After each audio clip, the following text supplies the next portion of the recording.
मुझे सिंध के सलाम सलाम सुन, मुझे सिंध के सलाम सलाम सुन। बिस्मिल्लाहिर्रहमानिर्रहीम, अस्सलाम वालेकुम, सुबह बखैर, गुड मॉर्निंग। कीअं आहियो तव्हां? ठीकु आहियो? ख़ैरियत सां? मज़े में? अमन अमान आहे। तव्हां सां ॻाल्हायां थो जेकी टीवी ॾिसो पिया। जी बिल्कुलु, कीअं आहियो? ठीकु आहियो? ऐं मुंहिंजी तरफ़ां बि अस्सलाम वालेकुम। मां आहियां सरिश भुट्टो ऐं मूंसां गॾु आहे इरशाद जागीरानी। इरशाद जागीरानी जी बिल्कुलु ठीकु ठाक आहियो? आऊं बि ठीकु आहियां, ज़बरदस्त आहियां, मज़े में आहियां।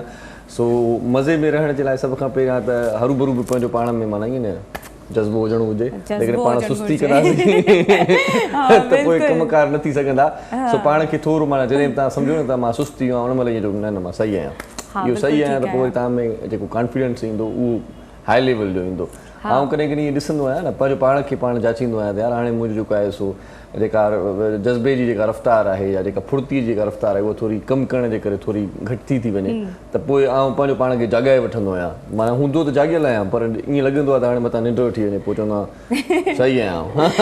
बिल्कुलु। ऐं उनखां अलावा अगरि तव्हां पंहिंजो पाण खे बिल्कुलु लो महसूसु कयो या सुस्तु महसूसु कयो त जेको तव्हांजो पंहिंजो मनपसंदि कमु आहे तव्हां उहो कयो। लाइक जेके गर्ल्स घर में आहिनि, छोकिरियूं आहिनि, हाउस वाइफ आहिनि, उन्हनि खे कुकिंग करण जो शौक़ु आहे त काई न काई अहिड़ी रेसिपी ठाहियो जेका तव्हांखे पसंदि हुजे। ऐं उनखां अलावा जेके भाइर आहिनि ऐं जेके मर्द हज़रात आहिनि उन्हनि जे लाइ इहो आहे त तव्हां कुझु अहिड़ो करण जी कोशिशि कयो। ज़रूरु तव्हांजी जॉब्स वग़ैरह ज़रूरु हूंदियूं पर कुझु अहिड़ो प्लान कयो जेको तव्हांखे बिज़ी करे छॾे, तव्हांजी सुस्ती जेका आहे उन में ख़तमु थी वेंदी। सही सही सही। सुस्ती मां छा हड़ हासिल, क़दम वधाए अॻिते हल, ऐं चंड ते पहुतो आहे इंसान, महिनत जो सभु आहे फल, डूंगर पाण लड़ी पवंदा अगरि इरादो आहे अटल। मां इहो इन करे थो पढ़ां जीअं जीअं सरिश खे ख़बर पए मां पढ़ियल लिखियल माण्हू आहियां। मां बाक़ाइदा दर्सी किताब यादि आहिनि मूंखे जेकी नंढपण में पढ़िया हुआ। मां नंढपण में जेकी किताब पढ़ियासीं उन मां इलाही नसीहत मिली ऐं हिन वक़्तु ताईं उहे ॿल आहिनि हथ ताईं ऐं अञा ताईं असांजे कमु अचनि था। सुस्ती जी ॻाल्हि थी, जेको सरिश हाणे ज़िक्र कयो पए त जेको तव्हांजो मनपसंदि कमु आहे उहो कयो, मनपसंदि कम सां दिलचस्पी रखो ऐं उन मनपसंदि कम खे माण्हू कहिड़ी नज़र सां ॾिसनि था, पसंदि कनि था, न पसंदि कनि था, इहो वरी तव्हां न सोचो। बसि इहो तव्हांजो मसइलो न आहे, इहो उन्हनि जो मसइलो आहे सोचनि जेको। असां इलाही शयूं न कंदा आहियूं उनजे करे सिर्फ़ु त माण्हू छा चवंदा, माण्हू छा चवंदा, असांजी दिलि छा थी चए, असांजो ज़हन छा थो चए, इहो तव्हां सोचो। असां जेको बि कमु कयूं माण्हुनि जो हुन में छा वञे, असांजी पंहिंजी मर्ज़ी आहे न। असल में जेको ॿियो इंसान कुझु न करे सघंदो आहे उहो ई तनक़ीद कंदो आहे, उहो ई फिंगर आउट कंदो आहे त तव्हां इहो महसूसु कंदा कयो त तव्हां मुनफ़रद आहियो, तव्हां सभिनीनि खां चेंज आहियो। जेका शइ तव्हां करे था सघो उहो कोई नथो करे सघे। इन करे पंहिंजो कॉन्फिडेंस कॾहिं लूज़ न थियणु ॾिजो। पंहिंजो पाण ते ख़ुदि एतमादी बिल्कुलु बेहद ज़रूरी आहे ऐं पंहिंजी इज़त जेका आहे न बेहद मां बेहद कयो। बिल्कुलु बिल्कुलु। ऐं इज़त पंहिंजी बि कयो ऐं ॿियनि खे बि ॾियो। ऐं उहे दोस्त महिरबानी दोस्त नाराज़ न थियो ॿिली जेकी हरूभरू कंहिंजी इज़त जेको आहे सो घटाइण जे चकर में हूंदा आहिनि, कंहिंजी लेवल घटाइण जे चकर में। ऑफिसनि में बड़ा मसइला थींदा आहिनि, मिटनि माइटनि में बड़ा मसइला थींदा आहिनि। कोई सम्झंदो आहे त हिन खे हिते डाउन करिणो आहे असांखे। एतिरो टाइम तव्हां ॿियनि जे लाइ सोचींदा आहियो, एतिरो टाइम जेकॾहिं पंहिंजी स्ट्रगल खे लॻायो, पंहिंजी महिनत खे लॻायो, तव्हां हुन खां इलाही अॻिते निकिरी वेंदव। तव्हां हुनखे पोइते करण जे चकर में एॾियूं साज़िशूं कंदा आहियो, एॾो सोचींदा आहियो त यार सुभाणे हीउ हिते पहुचंदो त कमु ख़राबु थी वेंदो, इनजे करे हिन जा पेर करण जी कोशिशि कजे। इहो न कयो। तव्हां इहो सोचो त एॾो सुठो कमु करे थो, मां हिन खां वधीक सुठो कमु कीअं कयां, उनजे लाइ सोचो, उनजे लाइ प्लानिंग कयो, उनजे लाइ माना दोस्तनि सां सलाह कयो त यार मूं जेको पाण में फील कयो आहे त मां हिन खां थोरो घटि नज़र थो अचां, मूंखे हिन खां थोरो अप रहणो आहे ऐं मूंखे अॻिते वधिणो आहे, त पोइ तव्हां महिनत कंदव, हुनजो टैलेंट बि अची वेंदो ऐं तव्हांजो टैलेंट बि अॻिते अची वेंदो। बिल्कुलु। ऐं इरशाद मां बि इहो ई सोचींदी आहियां, वाकई में असां हिते हूंदा आहियूं, बिज़ी थी वेंदा आहियूं, घर वेंदा आहियूं, घर में बिज़ी थी वेंदा आहियूं। माण्हुनि खे वाकई में एतिरो टाइम कीअं थो मिली वञे जो ॿिए जे मतिलबु पंहिंजे फ्यूचर खे छॾे, पंहिंजे जेको उन्हनि खे अॻिते वधिणो आहे उन्हनि खे छॾे करे ॿिए खे किरण जी कोशिशि में हूंदा आहिनि ऐं हुननि जो त रुतबो अलाह पाक उहो ई मथे कंदो वेंदो आहे त छो हर शइ ॼाणण जे बावजूद बि माण्हू ईअं छो था करनि पिया। त इहो सभिनी खां पहिरियों असांखे पंहिंजो पाण खां, पंहिंजी ज़ात खां सवाल पुछणु घुरिजे त छा असांखे त कंहिंखां का शइ अहिड़ी फील नथो थिए पियो, इनसिक्योरिटी त असांखे नथी थिए पई। इन शइ ते फॉलो कयो, पंहिंजो पाण हर शइ चेंज थी वेंदी। बिल्कुलु। ऐं जेकॾहिं कॾहिं तव्हांजी ज़िंदगी में अहिड़ो को वाक़ियो थिए थो त थोरो पंहिंजो पाण खे थोरो जाचिजो। पुराणे माज़ीअ में कॾहिं कंहिंसां तव्हां कुझु अहिड़ो कयो त न हुयो सो कॾहिं कॾहिं चवनि मफ़ाक़ात अमल आहे न इहा दुनिया जेको तव्हां पोखींदो उहो लुणंदो जेको तव्हां कयो हूंदो उहो ई तव्हांजे साम्हूं अची वेंदो कॾहिं न कॾहिं सो जेकी चङा माण्हू आहिनि जेकी भला माण्हू आहिनि उहे पंहिंजी ज़िंदगी ॾाढी भले तरीक़े सां गुज़ारींदा उन्हनि खे को उल्को न हूंदो आहे को टेंशन न हूंदो आहे भली हुन वटि पैसो हुजे न हुजे गाॾी हुजे न हुजे माल मिल्कियत धन दौलत उहे परवाह न कंदा आहिनि उन्हनि जी लाइफ ॾाढी ज़बरदस्त गुज़रंदी आहे उहे परेशान करे मूं न ॾिठा आहिनि अहिड़ा माण्हू बाक़ी परेशान उहे माण्हू ॾिठा आहिनि जेकी मतिलबु साज़िशी हूंदा आहिनि जेकी थोरा ख़ुशामदी हूंदा आहिनि टेंशन में हूंदा आहिनि उन्हनि खे निंड बि सुकून जी न ईंदी हूंदी ऐं जेके माण्हू ज़रूरी न आहे त कंहिंसां का जेका ॿियनि सां कंदा हुजनि उहे ई उन्हनि माण्हुनि सां थिए कुझु माण्हू अहिड़ा हूंदा आहिनि जेके कंहिंसां कुझु बि न बिगाड़ींदा आहिनि हमेशह चहिरे ते मुस्कुराहट रखंदा आहिनि उन्हनि खे वॉर्म वेलकम कंदा आहिनि हमेशह त उन्हनि खे हमेशह डिग्रेड कयो वेंदो आहे पर उहे इंसान अगरि वक़्ती तौर ते थोरो अगरि पोइते बि थींदा आहिनि त तव्हां नोट कजो अहिड़ा माण्हू हमेशह वरी अॻिते निकिरी ईंदा आहिनि वरी साम्हूं अची थी बीह रहंदा आहिनि बिल्कुलु सही था चओ ऐं असांजी कचहरी जा खोड़ सारा अॼु मौज़ूद आहिनि बिल्कुलु उन्हनि ते बि ॻाल्हाईंदासीं पर सुबुह सुबुह सां जीअं असांजो जेको दिमाग़ में जेका शइ हूंदी आहे उहा तव्हां सां शेयर कंदा आहियूं उहो असांजो दिमाग़ कॾहिं कॾहिं सुठो हूंदो आहे कॾहिं कॾहिं ख़राबु हूंदो आहे हा कॾहिं कॾहिं अहिड़ो ख़राबु हूंदो आहे चवंदासीं कुटींदासीं कभी पर प्रोग्राम में अची करे खिलंदा आहियूं ईअं खिलजे ईअं रौनक ऐं असांजे हिन प्रोग्राम में तव्हां बि असां सां गॾु कनेक्ट थी था सघो कॉल करे ऐं पंहिंजी राय खां बि आगाह करे सघो था असां खां एडवाइस वठी सघो था असांखे ॾेई बि सघो था असां वठिजो न असांखे ॾिजो असां खां जंहिं बि सलाह वरिती आहे उहो माना उन कम में कामयाबु न थियो आहे इहा ॻाल्हि आहे ॿिया बि असां खां वधीक आहिनि जे असांजो एडवाइस कम जी न आहे त जेके माण्हू असां सां गॾु मौजूदु आहिनि महिमान आहिनि ऐं तव्हांखे त ख़बर आहे एॾा मोहरम हूंदो ई हूंदो आहे उहो ॾाढी सुठी एडवाइस ॾेई थो सघे सो असां उन्हनि खां वठी तव्हांखे ॾींदासीं बहरहाल असां कॾहिं कॾहिं धुको लॻी वेंदो आहे सलाह जो बि थी सघे थो तव्हांजी ज़िंदगी बहितर थी वञे बहरहाल अॼु असां ख़ासि तौर ते जेकी मौज़ू आहिनि उन्हनि ते तव्हांखे थोरी डिटेल ॿुधाए छॾियूं अॼु मौसीक़ी बि हूंदी रोज़ जी हूंदी आहे अॼु वरी ॿारनि जी बीमारियुनि जे हवाले सां बि कचहरी कंदासीं स्पेशलिस्ट चाइल्ड स्पेशलिस्ट हिकिड़ो असांजो मनाए थो डॉक्टर साहिबु असां गॾु हूंदो थोरी देरि में ऐं असां गॾो गॾु ॿिया मुख़्तलिफ़ मौज़ू बि असांजे प्रोग्राम में ॾोसो रहंदा कुझु ज़माने जूं ॻाल्हियूं कुझु सियासत जूं ॻाल्हियूं कुझु शयूं अहिड़ियूं जेकी तव्हां ऐं असां हूअं बि रोज़मर्रा जी ज़िंदगी में डिस्कस कंदा आहियूं अॼु बि कचहरी कंदासीं हिन खां सवाइ अॼु सिंध फ़नकार वेलफेयर ट्रस्ट जे अॻुवान असांजे माना ते साथी आर्ट लवर असांजो दोस्त असांजो प्यारो साईं हमीद भुट्टो साहिबु अॼु उनजो जनमु ॾींहुं आहे हमीद भुट्टे साहिब खे असां दिलि जी गहराइनि सां अथाह गहराइनि सां सरिश भुट्टो इर्शाद जागरानी अज़हर जोखियो पूरी सिंध टीवीअ जी जेका टीम आहे जेको सथ आहे जनमु ॾींहुं खोड़ सारियूं मुबारकूं ॾिए थो हमीद साहिब जी तबियत कुझु ॾींहं पहिरियां नासाज़ बि हुई सो दुआऊं बि असां कयूंसीं पई हमीद साहिब जे लाइ अलाह साईं अघायूं दुआऊं हाणे बि कुझु थोरो ठीकु ठाकु आहे अलाह साईं हुनजी उमिरि दराज़ करे फ़नकारनि जे लाइ जाखोड़े थो फ़नकारनि जे लाइ पाण पतोड़े थो आउं त ॾिसंदो आहियां त किथे बि को फ़नकार जेकॾहिं कंहिं मामले में मुंझल हूंदो आहे किथे मुश्किलात जो शिकार हूंदो आहे त पहिरियों जेको आहे माण्हू पहुचंदो आहे उहो हमीद भुट्टो साहिबु हूंदो आहे पोइ अस्पताल में गॾु हूंदो आहे बहरहाल ऐं अलाह साईं ख़ैरु करे हमीद भुट्टो साहिब जी सिहत ॾे हमीद भुट्टो साहिबु असांजो तव्हांजो बल्कि आर्टिस्टनि जो भरिजलो आहे अहिड़ा माण्हू घटि हूंदा आहिनि जेकी आर्टिस्टनि सां घटि में घटि ॿी का हेल्प जेकी न बि करे सघे कोई त दिलदारी ॾियण बि त वॾी ॻाल्हि आहे आथत ॾियणु वॾी ॻाल्हि आहे ऐं हिन दौर में अहिड़े तजारी दौर में जेकॾहिं तव्हां कंहिंखे सिर्फ़ु आथत ॾियो था त बाबा कुझु बि न थींदो आउं तव्हां सां गॾु आहियां अलाह साईं तव्हां सां गॾु आहे त इहा हिकिड़ी वॾी ॻाल्हि आहे पैसे जी नीड माण्हू खे घटि आहे पैसे जी नीड कमु न कंदी आहे जेतिरी दिलदारी कमु कंदी आहे जेतिरी आथत कमु कंदी इत्मिनान मुतमिन जेको माण्हू कंदो आहे न उहो कम जो माण्हू हूंदो आहे कॾहिं कॾहिं तव्हां ॾिसंदा हूंदो अस्पताल में या किथे कोर्ट कचहरी में या किथे बि को मसइलो हूंदो आहे त माण्हू चवंदा आहिनि साईं गॾु था हलूं हाणे जेको गॾु हलंदो आहे उहो कंदो कुझु कोन्हे सिर्फ़ु ॿियो ई माण्हू खे आथत हूंदी आहे मूंसां गॾु ॿियो माण्हू आहे ऐं मां हाणे मतिलबु मज़बूत आहियां हाणे मां ताक़त वारो आहियां ॿिए माण्हूअ जी इहा ज़रूरत हूंदी आहे ॿियो कुझु बि न थींदो आहे कॾहिं कॾहिं घर में अकेला हूंदा आहियूं घर भाती को न हूंदो आहे त कंहिं दोस्त खे फ़ोन करे वठंदा आहियूं चवंदा आहियूं त साईं अचो कचहरी था कयूं या XYZ हिकिड़ो माण्हू भाती हूंदो आहे ॿियो भाती हूंदो आहे त पोइ दिलजाए हूंदी आहे त ॿ भाती आहिनि घर में हिकिड़ो भाती हुजे पोइ मर्द हुजे या औरत हुजे पोइ उनखे घर बि खाइणु ईंदो आहे ऐं भउ बि थींदो आहे ख़ौफ़ बि थींदो आहे सो भले केॾो बि दिलेर माण्हू हुजे केॾो बि वॾो माण्हू हुजे पर अकेला ई खाइणु लॻंदी आहे न सो दिलदारी वॾी ॻाल्हि आहे आथत वॾी ॻाल्हि आहे हिक ॿिए खे आथतूं ॾींदा रहो हिक ॿिए खे हिमत ॾींदा रहो हिक ॿिए जी मदद कंदा रहो सो इहो आहे अॼुकल्ह जो दौरु ऐं जेकॾहिं इन खां थोरो पाण फिरी वेंदासीं जेकॾहिं पाण ॿी दुनिया में हलिया वेंदासीं त पोइ मसइला वधी वेंदा हा बिल्कुलु हिन दुनिया में आहियूं त हिन दुनिया सां गॾु बि हलणो आहे चांहि मां पीआं थो जी, तव्हां बिल्कुलु। ब्रेक वठो त पोइ महिमान जो तारीफ़ करियो। हा बिल्कुलु, चांहि असां बि पी था वठूं, तव्हांजे हथनि में बि ज़रूरु कप हूंदा, तव्हां बि चांहि पीओ। हिकु नंढड़ी ब्रेक खां पोइ असां अचूं था ऐं खोड़ सारी कचहरी कंदासीं। ॾिसंदा रहो सलाम सिंध।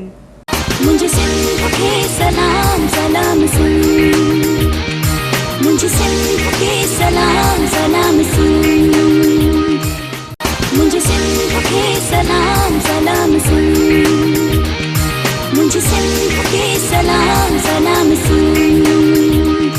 जी सलाम सिंध में हिकु भेरो वरी तव्हांखे भलीकार चऊं था, ख़ुशि आमदीद। तव्हांजी वॾी महिरबानी हूंदी तव्हां अॼु बि असांजे प्रोग्राम में जेकॾहिं आख़िर ताईं असां सां गॾु हूंदव, साथ ॾिजे त आख़िर ताईं ॾिजे, बाक़ी ईअं अरबरू रस्ते में छॾे न वञिजे।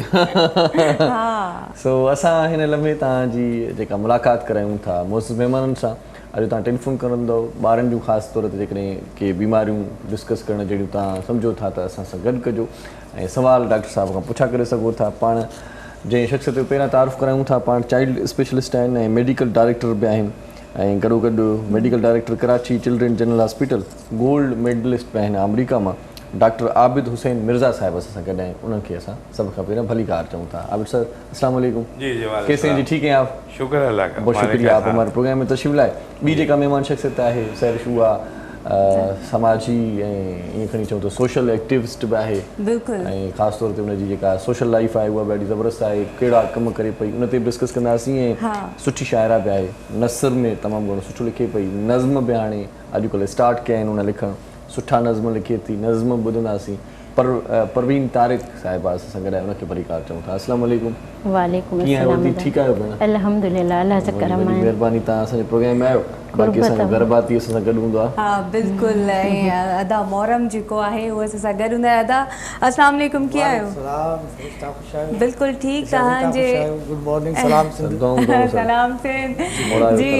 अॼु बि तव्हांजो असां जादू जेको आहे म्यूज़िक जो उहो ज़रूरी आहे असांजे लाइ, असांखे एनर्जी ॾियण जे लाइ। वाह वाह वाह, उस्ताद मोहरम ज़रूरी आहे असांजे प्रोग्राम में, पर असां सां गॾु जेकी मुअज़्ज़िज़ ॿिया महिमान आहिनि उन्हनि सां कचहरी भी ज़रूरी है। डॉक्टर साहब, सबसे पहले तो आगाज़ करते हैं, कोरोना जब से ये पहली लहर, दूसरी लहर, तीसरी लहर, ये जब से कोरोना की बातें हो रही हैं तो अमूमन मैंने देखा है कि दूसरी जो बीमारियां हैं उनसे हम मतलब बेखबर हो गए, पता ही नहीं चल रहा कि कोई दूसरी बीमारी भी है मुल्क में या दुनिया में, सिर्फ कोरोना ही रह गया। तो दूसरी जो बीमारी ख़ासतौर पर बच्चों में बात हो जाए तो पहले टीके लगते थे, मुख्तलिफ अमराज पे बात होती थी या मतलब तशखीस होती थी, तब वो नहीं हो रहा, क्यों? या मैं फील कर रहा हूँ ऐसा? सही बात है। बिस्मिल्लाहिर्रहमानिर्रहीम। आपने शुरू में एक इंतहाई क्रूशियल क्वेश्चन किया ये, और मकसद भी मेरा आज यही हाईलाइट करना है कि असल में हमारी ये कुछ ट्रेडिशन ऐसी रही है कि जब भी कोई नई चीज़ें आती हैं तो हम अपनी कुछ अहम चीज़ें पसे पर्दा डाल देते हैं, पसे पुश डाल देते हैं और उनको हम इग्नोर कर देते हैं, जबकि ऐसा नहीं होता। जहाँ पर एक परमानेंट प्लानिंग होती है वहाँ हर चीज़ हमें लेके चलना होता है। सही सही। आप देखिए एक वक्त था हमारे पास कि चिकन पॉक्स, डीपीटी, होपिंग कफ, काली खांसी वगैरह जो होती थी और पोलियो, ये कम हो गई थी सब चीज़ें। लेकिन अब देखा कुछ अर्से से स्पाइक इसका भी बढ़ना शुरू हुआ। अच्छा, उधर कोरोना पे ओवरकम तो हो रहा था, मगर वो भी आता है जाता है, आता है जाता है। इसका मतलब है कोई परमानेंट हमारा कोई ओवरकम उसमें नहीं हो रहा है। हमें हर चीज़ पे तवज्जो देनी चाहिए। इन सब की जो बेसिक यूनिट है वो इम्यूनिटी है। हमें अपने बच्चों की हेल्थ पे तवज्जो देनी चाहिए। अगर हम अपने बच्चों की हेल्थ पे तवज्जो देंगे तो हमें इतने प्रॉब्लम नहीं क्रिएट होंगे, हमारे पेरेंट्स को भी इतने प्रॉब्लम नहीं होंगे। हमने ये जरूर देखा कि हमारे माशाल्लाह पेरेंट्स तो हेल्थी हैं लेकिन हमारे बच्चे हेल्थी नहीं हैं। ये एक अलमिया है। ये इसकी वजह क्या है कि हमारे यहाँ तवज्जो नहीं होती है बच्चों की। एक छोटी सी उम्र से बच्चों को स्कूल में डाल दिया जाता है, उन पे जो है काम का लोड है, बाहर का लोड है, हमारी इकोनॉमिकल स्टेटस इतने अच्छे नहीं है जिनकी वजह से हम बच्चों की परवरिश कर सकें। अब वही बच्चे इग्नोरेंस का शिकार होते हैं, वैक्सीनेशन होती नहीं है, एजुकेशन की कमी है, उनमें अवेयरनेस होता नहीं है, पेरेंट को होता नहीं है, तो जिससे रिजल्ट ये निकलता है कि हम और आप जब अपने बड़ी स्टेज पे पहुंचते हैं तो हमें बहुत स्ट्रगल करनी पड़ती है, बहुत ज़्यादा हमें मेहनत करनी पड़ेगी हमें सामने लाने की चीज़ों के लिए। मैं ये चाहता हूँ कि हमारे यहाँ मास जो हमारे यहाँ देखिए ना, एक जो प्लान है हमारे पास हेल्थ मिनिस्ट्री मौजूद है, लोकल सतह पर है, वफाकी सतह पर है, फिर NGOs हैं हमारी बहुत से, डॉक्टर्स हैं हर जगह हैं। ये सबको एक यूनिट में काम करना चाहिए, इनको स्कैटर नहीं होना चाहिए। क्लिनिक हैं, डॉक्टर की क्लिनिक हैं, हॉस्पिटल हैं, मेडिकल ये जो सरकारी हॉस्पिटल, इनको एक अटैच होना चाहिए एक दूसरे के साथ। अब जैसे कोरोना का मसला था, ये बच्चों के वैक्सीन का था, मेरा हॉस्पिटल है वैक्सीन लगाता हूँ, अचानक ऑर्डर आया कि भी वैक्सीन बंद होगी। अब उनको वहाँ भेज, इनके विजिटर इनके जो हैं जो हॉस्पिटल वहाँ भेज दीजिए। अब वहाँ जा रहे हैं, बच्चे ढूंढ रहे, आधे ज़्यादा बच्चे मिस हो गए। जब मिस हो गए, उनको वैक्सीन नहीं लगेगी तो उनका क्या होगा? अब उनको आप एड्रेस ही समझाएंगे। मैं समझता हूँ कि हर सतह पे हर डॉक्टर, देखिए हम भी तो गवर्नमेंट से निकले हैं ना, सिंध मेडिकल टाउ मेडिकल से निकले हैं ना, हमने जॉब किया है, जॉब करके फिर हम आए अपने प्रैक्टिस में। तो हमें क्यों उन्होंने डिसकम्युनिकेट किया? हमें कनेक्ट करें एक दूसरे के साथ, जो भी डॉक्टर्स आए उनको कनेक्ट करके उनको जिम्मेदारियां दें कि भाई आप इतने वैक्सीन लगाएंगे, आप इतनी वैक्सीन लगाएंगे, आप कोरोना को देखेंगे, आप इसको देखेंगे, आप एक अपना एक पूरा पैराग्राफ बना के सेंड कर देंगे। अब इस पे काम होगा। ठीक है। अब कोरोना की थी, अब देखिए कोरोना के जो आए, इतना कितना फ्रेटेड लोग, इतना खौफजदा, बच्चे भी बड़े भी। अरे भाई इसमें खौफजदा की क्या बात है? इसलिए हमने बगैर सोचे समझे मास पर पकड़ना शुरू कर दिया कि सांस रुक गई, आएगी बैंड पे आ गया, मरीज मर जाएगा। मैं ये समझता हूँ कि जितना ये कोरोना से डेथ हुई है, इनमें से मेरे अपने ख्याल में 50% डेथ इससे हुई है और 50% कार्डिक फेलियर, न्यूरोलॉजिकल फेलियर, सीवीए, उनमें उनको, क्योंकि बाकायदा रिसर्च तो हुई नहीं ना। भाई जब एक पेशेंट की डेथ हो गई, अब कार्डियो रेस्पिरेटरी फेलियर हो गया, भाई ये तो कॉज इसका कोरोना नहीं होगा, इसका कॉज यही होगा। ये नहीं है। हमारे यहाँ देखिए रिसर्च की जरूरत है और एक संजीदा हमें एक प्लानिंग की जरूरत है। जब हम बच्चों में बड़ों में ये सब कुछ करेंगे, मैं समझता हूँ हमारा मुल्क सबको बड़ा बेहतरीन मुल्क है। मौसम भी ऐसा कोई प्रॉब्लम नहीं करता कि गर्मी बहुत है, सर्दी बहुत है। कराची तो आपको पता है कि हर चीज माशाल्लाह हर चीज मौजूद है, खेत है, खलियान है सारे, यहाँ तो शायद अच्छी होनी चाहिए। माशाल्लाह माशाल्लाह सही। अदी परवीन तव्हांजी छा मसरूफ़ियत आहे अॼुकल्ह, छा पिया कयो? सोशल एक्टिविटी पहिरियां ॿुधायो त पोइ वरी नज़्म बि तव्हांजा ॿुधूं था। अल्हम्दुलिल्लाह सोशल एक्टिविटियूं हलन पियूं। ये असां हाणे मेडिकल कैंप भी लॻाई हुई। अच्छा। हाँ, गाजी ॻोठ आहे पंहिंजो सफूरा जी तरफ़ पंहिंजे कराचीअ में, उते असांजी NGO हिकिड़ी मेडिकल कैंप भी लॻाई हुई, जंहिंमें असां इहो ई ॿारनि जे ते कमु कयो, जेका डॉक्टर साहब ॻाल्हि कई, ऐं अवेयरनेस ॾिनी असां पेरेंट्स खे। ऐं मेडिकल कैंप लॻंदियूं आहिनि अक्सर, पर उन में सिर्फ़ु इहो हूंदो आहे पेशेंट आया, उनखे चेक कयो, मेडिसन ॾिनियूं, ऐं असां वटि मेडिसन खणी वेहंदा आहियूं। पर उन सां गॾोगॾु उते असां हिकिड़ो नंढिड़ो सेमिनार बि कयो, उन में असां उन्हनि खे अवेयरनेस ॾिनी पेरेंट्स खे ख़ासि तौर ते, त तव्हां पंहिंजे ॿारनि जी जेका उन जीअं डॉक्टर साहब ॿुधायो त शुरूअ में ॿारनि ते असांखां वधीक ॿारनि ते बर्डन आहे, पढ़नि पिया। ऐं असां पढ़ंदा हुआसीं त असांखे 3 किताब हूंदा हुया, हा, अंग्रेज़ी जो, सिंधीअ जो, ऐं बाद में अॻिते अची उर्दू जो मिलियो, न त मैथ। ऐं हिन महिल ॾिसो नर्सरी में ॿारु वञे थो त उनजो बैग हेॾो सारो हेवी बैग आहे, उन वटि 15-20 किताब आहिनि। सो उन्हनि खे ज़ाहिरी आहे ॿारनि जी सिहत जे लाइ ज़रूरी आहे। पोइ इन जे मुताबिक़ असां सेमिनार कयोसीं, ऐं जेके उते टीचर हुया, उस्ताद हुया, उन्हनि खां बि उन्हनि खे जेको आहे सो अवेयरनेस ॾिनीसीं पेरेंट्स के। ऐं उन खां पोइ डॉक्टर्स बि ॿुधायो त ॿारनि जी तव्हां सिहत कीअं सुठी रखी सघो था, उन्हनि जे नाश्ते जो कीअं ख़्यालु कयो, नेरनि जी मानी, नेरनि ज़रूरी आहे। अच्छा, असां वटि डॉक्टर जो आहे, पर असां वटि इहो अलमियूं आहिनि त असां नेरनि न कंदा आहियूं। चांहि पापो खाधो बसि, हा, जल्दी जल्दी सुबुह जो देरि उथंदासीं। हा, पहिरियां न त ॻोठनि में केॾो हेवी नाश्तो थींदो हुयो असांजो, नेरनि चवंदा नेरनि खां बग़ैर घरां निकिरणो ई कोन्हे। हाणे नेरनि जो रवाजु ख़तमु थींदो वञे पियो, जंहिंजे करे असांजी सिहत जेका आहे डाउन थिए थी। त उहो असां मेडिकल कैंप हणायासीं, उन खां पोइ असां तालीम ते कमु कयूं पिया। जेके नीडी ॿार आहिनि उहे अॼुकल्ह असांजी सिंध एजुकेशन फाउंडेशन खे मां ज़रूरु साराईंदसि, त उन्हनि ॾाढा सुठा स्कूल खोलिया आहिनि, ऐं मुख़्तलिफ़ स्कूलनि खे उहे स्कॉलरशिप ॾियनि पिया। सिंध एजुकेशन फाउंडेशन जेको फ्री ऑफ कॉस्ट सुठे तव्हां मयारी स्कूल में ऑक्सफोर्ड जे कोर्स सां पंहिंजे ॿारनि खे फ्री पढ़ाए सघो था। त पोइ उते जेके नीडी पीपल आहिनि या नीडी माण्हू आहिनि, ख़ासि करे मां त कोशिशि कंदी आहियां पंहिंजे सिंधी मारूड़नि खे वधि खां वधि फ़ाइदो पहुचायां, छो त उन्हनि वीचारनि खे ख़बर ई कोन्हे का कराचीअ में रहंदे बि त कहिड़ा स्कूल आहिनि जिथे असां पंहिंजा ॿार घटि फीस में या फ्री ऑफ कॉस्ट या स्कॉलरशिप बि अचनि थियूं। त पोइ इहे शयूं मां ख़ासि करे वञी करे ॿुधाईंदी आहियां ऐं पंहिंजे पोस्टूं रखंदी आहियां त महिरबानी करे जेकॾहिं मुंहिंजे नॉलेज में न आहे ऐं तव्हांजी नॉलेज में किथे अहिड़ा हिते फैमिली आहे त उन्हनि खे असां सां राब्तो करायो। कराची में वॾा वॾा स्कूल आहिनि, कॉलेज आहिनि जिथे सेफ वारा ऐं ॿियूं ॿिया इदारा स्कॉलरशिप ॾियनि था। ऐं असांजे सिंध में टैलेंट तमामु घणो आहे। असांजा ॿार तमामु घणा ज़हीन आहिनि, होशियार आहिनि, पर असांजे ॿारनि खे सिर्फ़ु मौक़ो खपे। ऐं कुझु पेरेंट्स वरी अहिड़ा आहिनि जेके चाहिनि था त बसि ठीकु आहे, हाणे मूं वटि वसाइल न आहिनि, मुंहिंजो ॿारु नथो पढ़ी सघे त माना उहो को साइड ते कमु करे, पोइ उन्हनि खे वञी ख़ासि तौर ते सम्झायोसीं त बाबा तव्हां खां असां रुपयो बि कोन था वठूं, तव्हांजे ॿार जो uniform, bag, shoes, each and everything तव्हांखे सेफ ॾींदी, तव्हांखे असां वठी ॾींदासीं, सिर्फ़ु तव्हां ॿार स्कूल मोकिलियो। सो मां ईअं कराची में ईअं लॻंदो आहे त हिते यानी अहिड़ी शइ न आहे, हिते टोटली ॿार पढ़ंदा हूंदा ॾाढो सुठो, पर न हिते बि कुझु ॻोठ अहिड़ा आहिनि जिथे इहे असांजी ॻोठाणी आबादी वारा मसइला आहिनि जिन खे हिते ॾिसूं पिया। बाक़ी कराची खां हटी करे हैदराबाद, दादू, सखर, घोटकी, मटियारी हेॾे बि विज़िट कंदा आहियूं, वेंदा आहियूं।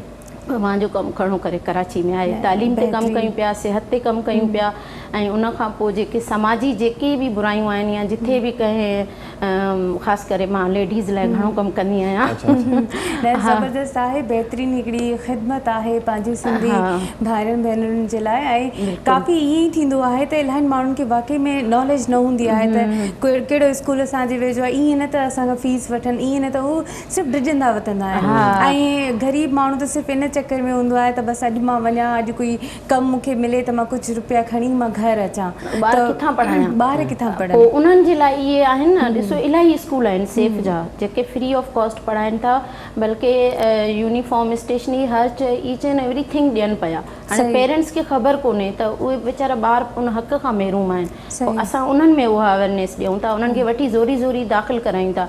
अच्छा, ॿी हिकिड़ो कमु जेको ख़ासि तौर ते मां सोशल मीडिया ते पंहिंजे पेज ते ह्यूमन राइट्स ते ऐं पंहिंजे जेका मुंहिंजी NGO आहे मां उन ते लाइव प्रोग्राम बि कंदी आहियां, त उन में मां मूंखे लाइव प्रोग्राम मां हिकिड़ो फ़ाइदो थियो ऐं इन जे ई करे मां हिते उन ॻाल्हि जो ज़िक्र कयां पई त जीअं मां लाइव प्रोग्राम में इलाही माण्हुनि जा मसइला शेयर कया, त उते हिकिड़ी लेडी मूंखे मैसेंजर ते फ़ोन कयो, चई अदी हाणे मैसेंजर अक्सर असां चेक न कंदा आहियूं, उनखे एॾी वैल्यू ॾींदा आहियूं छो त उन में रॉन्ग वे इलाही आहे। त पोइ मां उनखे चयो, मां चयो हल भला एॾा मैसेज करे थी त मैं हिनखे नंबर ॾियांसि, नंबर ॾिनोमांसि। पोइ उन मूंखे फ़ोन कई ऐं वाक़ई तमामु घणी मजबूर हुई, यानी उन फादर जी डेथ थी वई हुई ऐं उनजो हस्बैंड उनखे धोखे सां, माना उन पहिरियां 2 शादियूं हुयूं, वरी उन सां शादी कई, वरी हलियो वियो पंजाब, पंजाबी हुयो ऐं उहा सिंधी हुई लेडी। हाणे उन वाले साहब जी डेथ थी वई, वालदा भाइर हाणे उहो परेशान, त ऐं इज़त वारा माण्हू माना जीअं हूंदा आहिनि न सफ़ेद पोश माण्हू, ऐं चए पई मुंहिंजो जीअं नालो बि न अचे, मां फ्रंट ते बि न अचां, बसि मूंखे उन खां खुला वठणी आहे ऐं या मुंहिंजे लाइ कुझु कयो।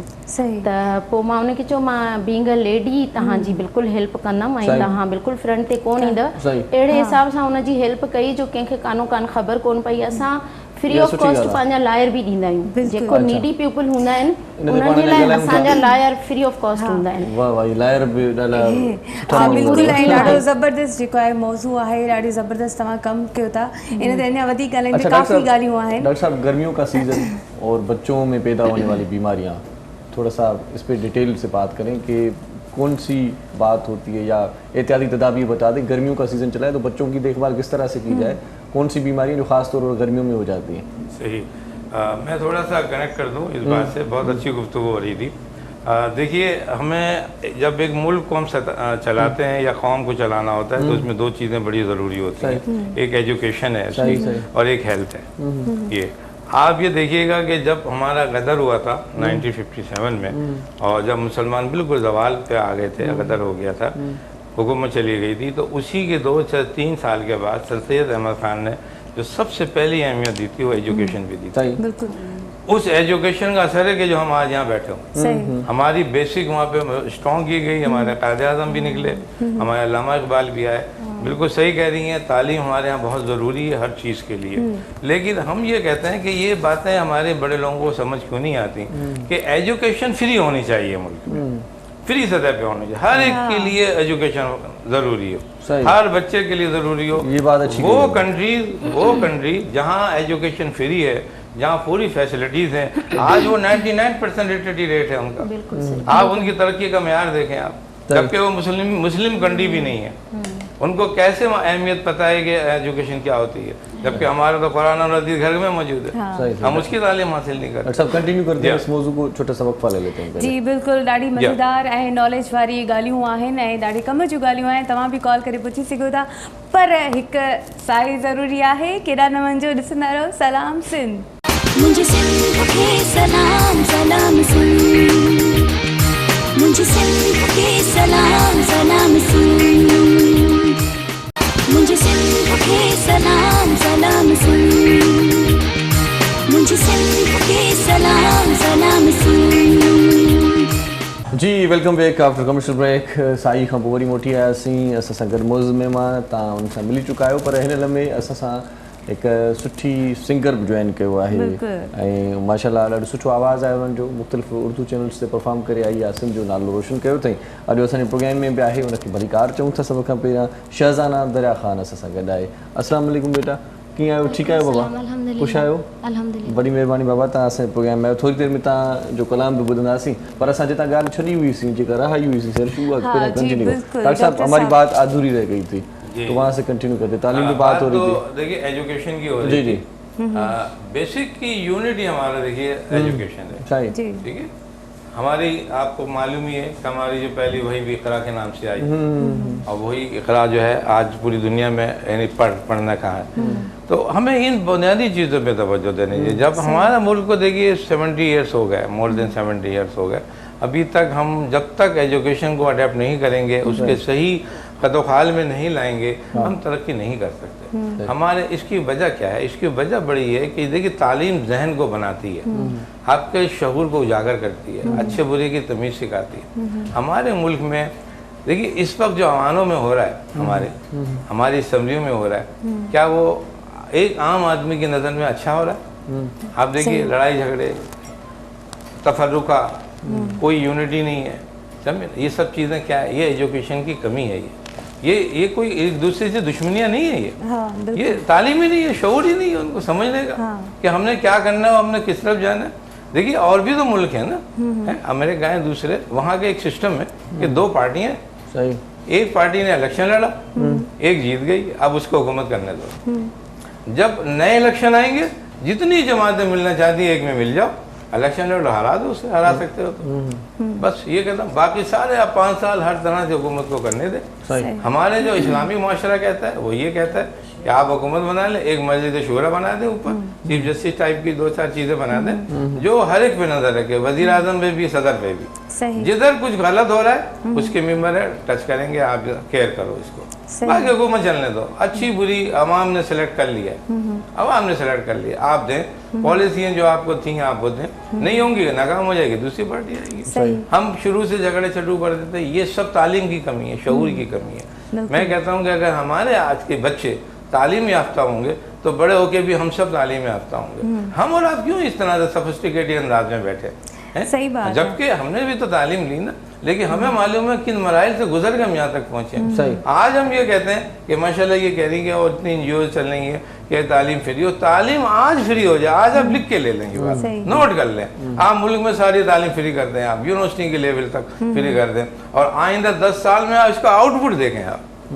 ऐसा हो जाएगा माशाल्लाह आपका मुल्क जो है कहाँ से कहाँ पहुँचेगा, तरक्की करेगा हर शख्स। इसलिए कि उसको पता है हमने पॉजिटिव तरीके से अपने मुल्क को कमाना, अपने सर्विसेज करनी है, ऑनेस्टी से हमने अपनी खिदमत करनी है, हमने इतने घंटे सर्विस है, इतने घंटे आबादत है, सबके अपने हकूक़ हैं, हकूक़ व फ़राइज़ आपको समझ कब आएंगे तालीम के बगैर? तो ये सब चीज़ें होती थी। अब देखिए जब हमने ये देखा ही नहीं तो हम एक स्कैटर्ड हो गए। अब माहौल हमारा जो था वो उन चीज़ों पे नहीं चला जिस पे चलना था, और वो सब चीज़ थी हेल्थ थी। हेल्थ हमारी सफाई सिखाती है, सफाई का फुकदान, कचरा आप देख रहे हैं, आप जहाँ जाएं, मैं जहाँ गया हूँ, गाँव में गया हूँ, विलेजेस में गया हूँ, कहीं मुझे बहुत सफाइयाँ नज़र आई हैं, कहीं सफाई नज़र नहीं आई है, कहीं बहुत बीमारियाँ नज़र आई हैं, कहीं बीमारियाँ नज़र नहीं आई हैं। आज आप देखें जो हमारे सफ़ेद पोश इलाके हैं, हमारे साइड हैं, डिफेंस है, दूसरे, वहाँ बीमारियाँ क्यों नहीं पाई जाती हैं? वहाँ तो ब्लड प्रेशर की हैं, कोलेस्ट्रॉल की हैं, बच्चे सारे सेहतमंद हैं तकरीबन। आपके जो पसमानदा इलाके हैं जहाँ वाटर पॉल्यूशन है, वाटर कैरियर डिजीज़ है, फूड पॉइजनिंग है, आपकी इस किस्म की बीमारी है, वहाँ सफाई सुथरे ख्याल नहीं है, बच्चों का ख्याल है, ये सब सफाई का फुकदान है। जबकि आपका जो है ईमान क्या कह रहा है, निस्फ ईमान है आपकी सफाई, तो हम फॉलो ही नहीं कर रहे हैं ना अपनी चीज़ों सही, को। अच्छा, जहाँ सफाई नहीं होगी, अब मैं थोड़ी सी बता दूँ कि बीमारियाँ डेवलप कैसे हो रही हैं वहाँ स्टेसिस होता है, पानी जमा हो गया, थोड़ा सा पानी जमा है वहाँ जर्म आना शुरू हो गए, वहाँ जर्म आएंगे, वहाँ पे जर्म होंगे, इन्फेक्शन डिजीज आएगी, वहाँ मलेरिया भी आएगा, साफ पानी है तो डेंगू भी आएगा वहाँ। वही पानी किसी ने आगे पी लिया, सब में ना, ये आज आप देखें पानी पीने को हासिल नहीं है, वो सीवरेज लाइन मिल रही है। ये पोलियो क्यों बढ़ गया बीच में? पोलियो बीच में क्यों बढ़ गया? वो इसलिए बढ़ गया कि इनकी जो सीवरेज लाइन थी वो मिल गई यहाँ पर से। जो आपकी जो हमारी जो लाइनें होती थी वो जाके वहाँ से कंबाइन की उन्होंने, और उधर से पोल्यूशन जो था हमारा स्टूल फुजला वो उधर से कंबाइन हुआ, और उधर से वो एक्सटेंड होना शुरू हो गया। अच्छा, अब ये हुआ कि आपने ये किया कि भाई पोलियो को देखनी, वैक्सीन लगाई। आपको वैक्सीन चलानी है, बहुत अच्छी बात है, लेकिन आप डिफेंस में क्यों चला रहे हैं? आप नाजाबाद में क्यों चला रहे हैं? वहाँ कौन सा पोलियो है? वहाँ कौन सी लाइनें मिली हैं आपस की? आप उन इलाकों में जाएं जहाँ पे लाइनें मिली हैं, आप उनको सफाई करें और सेलेक्टेड लोगों को दें, पोलियो की वैक्सीन दें, आप DPT की वैक्सीन दें, आप वहाँ दें। वहीं वायरसेस हो रहे हैं, वहीं सब चीज़ें हो रही हैं। जहाँ इन्फेक्शन होगा वहाँ बैक्टीरिया भी है, फंगल भी है, वायरस, सब चीज़ें होंगी, आपकी हेल्थ मुतासर होगी। बेसिक यूनिट आपकी हेल्थ है, और बेसिक यूनिट आपकी जो है आपकी मेडिकेशन है, केयर करना है आपको, और आपको उसके हिसाब से रूल को फॉलो करना है। सही जी अदी परवीन, माशाल्लाह तव्हांजो वर्क ॾाढो ज़बरदस्त हले पियो, औरतुनि जे हवाले सां बि आहे, एजुकेशन जे हवाले सां बि तव्हां कयो पिया, काफ़ी हिकिड़ियूं शयूं थियनि पियूं, कठिनाइयूं बि ईंदियूं, तव्हां ज़ाहिरा उन्हनि ताईं पहुचो था, रीच कयो था, त छा तव्हां सां गॾु ॿिया बि मेंबर आहिनि जेके तव्हां सां गॾु वञी उते वर्क करनि था, या जेके अहिड़ियूं छोकिरियूं आहिनि जिन खे अवेयरनेस तव्हां ॾियणु चाहियो था? असांजे प्रोग्राम जे थ्रू बि तव्हां उन्हनि ताईं बि उहे मैसेजिस बि पहुचायो, पर इहो सिर्फ़ु ॿुधायो त कहिड़े क़िस्म जा मसइला तव्हां फेस कयो था? मूंसां मुंहिंजी पूरी टीम आहे सभ खां पहिरियां, ऐं उन सां गॾोगॾु मां इन शइ जी आदी आहियां, तव्हां ॿिए ते डिपेंड न कयो। सही, तव्हां पाण निकिरी पियो, तव्हां हिकिड़ा ई, जॾहिं बि इनकलाब ईंदो आहे हिकु ई निकिरंदो आहे, पाण हजूम थी वेंदो आहे। सो मां कंहिं ते बि डिपेंड कोन कंदी आहियां, मां पाण निकिरी पवंदी आहियां, ऐं पोइ सभु पाण मूंसां गॾिजी वेंदा आहिनि। मां हितां अकेली ट्रेवलिंग करे हैदराबाद, दादू, सखर, बदीन, जिथे बि खैरपुर हली वेंदी आहियां, पोइ उते पाण गॾिजी वेंदा आहिनि त मैडम आई आहे, पोइ मूंसां साथ ॾींदा आहिनि। अच्छा, मसइला इहे आहिनि त असांजे मुआशिरे में ॾाढे, मूंखे मतिलबु अॼु बि ॿुधाईंदे ॾाढो अफ़सोस थो थिए त असां जेको चंड पार करे हाणे मरीख़ ॾे वञूं पिया, ऐं असांजी सिंधी क़ौम अञा उते ई आहे, उनजी मेंटल जेका लेवल आहे उहा चेंज कोन थी आहे। अॼु बि हिन दौर में मतिलबु जेका हिकिड़ी का लेडी निकिरे थी ऐं ॿाहिरि कमु करे थी, चाहे उहा मैरिड हुजे या अनमैरिड हुजे, उन लाइ ॾाढो मुश्किल आहे, तमामु घणो। मां इलाही सारा प्रॉब्लम मुंहिंजे साम्हूं ईंदा आहिनि जिन खे मूंखे फेस करिणो पवंदो आहे। इहो अलाह जो शुक्र आहे, मुंहिंजे हस्बैंड जो साथ आहे, उन्हनि जो मूं ते एतमाद आहे। मां अकेली ट्रेवलिंग कंदी आहियां, वेंदी आहियां, ऐं मां पाण बि मज़बूत आहियां, न त हिन मुआशिरे में अकेली औरत सर्वाइव करणु ॾाढो मुश्किल आहे, बेहद मुश्किल आहे, ॾाढो मुश्किल आहे। छो त मां पाण फील्ड में आहियां, ऐं मूं ते इलाही दफ़ा अलाए केतिरियुनि शयुनि खे मां फेस करे पची रझी तव्हांजे साम्हूं वेठी आहियां। बिल्कुलु, मां इहो मैसेज ॾींदमि त मां औरतुनि खे ऐं छोकिरियुनि खे ख़ासि तौर ते, त तव्हां इन्हनि मसइलनि मसाइलनि खे ॾिसी डिसहार्ट न थियो। ऐं जेको असांखे सॉरी टू से कंहिं मुला खे का तकलीफ़ थिए थी त भली थिए, मुंहिंजो बि बेसिकली मुला घराणे सां तालुक़ु आहे, लेकिन जेको असांखे दीन बि सम्झायो वियो आहे न औरतुनि जे बारे में, उहो बि असांखे सही कोन आहे। हाणे असांखे ॿुधाईंदा आहिनि त पर्दो कयो, भई पर्दो सिर्फ़ु औरत लाइ थोरी आहे, मर्द जे लाइ बि आहे। मर्द खे किथे चयो आहे त तव्हां अखियूं फाड़े फाड़े औरत खे अंदरि ताईं ॾिसो, तव्हांखे बि त निगाह जो पर्दो करणो आहे न। मैं सिर्फ एजुकेशन के और तालीम के हवाले से और हेल्थ के हवाले से मैसेज दूंगा। हमें एक मरतबा फिर रिकन्सिडर करने की ज़रूरत है, हम अपना फिर रीस्टार्ट लें और बच्चों से फिर शुरू करें, अपनी एजुकेशन को शुरू करें, उनमें सफाई का देखें आप, उसकी जो है उसकी परवरिश, उसकी ग्रोथ, उसकी वैक्सीनेशन, हम बच्चों को तवज्जो देंगे, आपका मूड हर सतह पे तरक्की सही से। बहुत शुक्रिया डॉक्टर आबिद हुसैन मिर्ज़ा साहब आपका, और अदी परवीन तारिक तव्हांजी वॾी महिरबानी, तव्हां प्रोग्राम में आयो। असांखे ॿिया महिमान बि जॉइन कंदा, असांजो प्रोग्राम अञा जारी आहे, तव्हां असां सां गॾु रहिजो। जी बिल्कुलु, नई साई वठूं था, उन खां बाद में असां सां गॾु ॿिया महिमान असां सां गॾु मौजूदु हूंदा। खोड़ सारी कचहरी कंदासीं, केॾा न वञो, ॾिसंदा रहो सलाम सिंध। मुझे सिंध के सलाम सलाम सिंध, मुझे सिंध के सलाम सलाम सिंध, मुझे सिंध के सलाम सलाम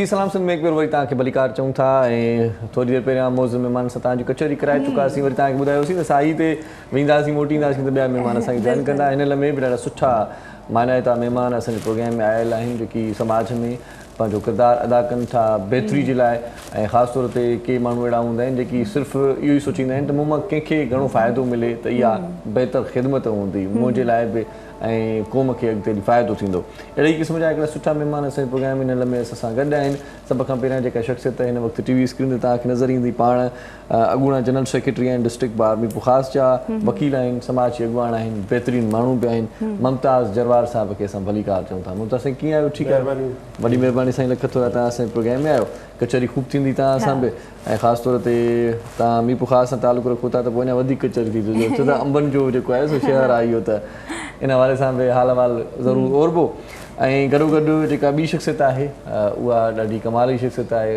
PIA जी ॻाल्हि कंदा आहियूं सिविल एविएशन जी ॻाल्हि कंदा आहियूं त इलाही सवाल असांजे ज़हन में हूंदा आहिनि जेकी न करे सघंदा आहियूं अॼु उहे असां कंदासीं छो त पाण ग्रुप कैप्टन रहिया आहिनि रिटायर्ड वली मुगनी साहिब असां सां गॾु आहिनि उन्हनि खे भलीकार चऊं था वली साहब कैसे हैं ठीक हैं जी थैंक यू वेरी मच बहुत शुक्रिया आप हमारे प्रोग्राम में तशरीफ लाए आपके तजुर्बात से कुछ सीखने की कोशिश करेंगे आज थैंक यू ऐं ॿियो जेको महिमान आहे असां सां गॾु सुठो तर्जुमा निगार आहे मुख़्तलिफ़ टीवी चैनल्स ते मुख़्तलिफ़ मौज़ूअनि ते खुली कचहरी कंदो आहे सम्झाइणी वई ॾाढी भली हूंदी आहे असांजे प्रोग्राम में बि ईंदो रहंदो आहे ऐं काफ़ी वक़्त खां पोइ वरी मुलाक़ात उन्हनि सां थी आहे सो खुशनसीबी आहे भलीकार चऊं था नदीम मौलवी साहब असां सां गॾु आहे नदीम साहब कैसे हैं ठीक है अल्लाह का शुक्र है जी बहुत शुक्रिया आप भी हमारे प्रोग्राम में तशरीफ लाए सब खां पहिरियां हिकिड़ो सुठो कलाम ॿुधूं उन खां प्रोग्राम सर इजाज़त लाज़मी आहे जी शहज़ादा बाबा हाणे छा ॿुधाईंदो पहिरें पवंदी सां वाह वाह वाह वाह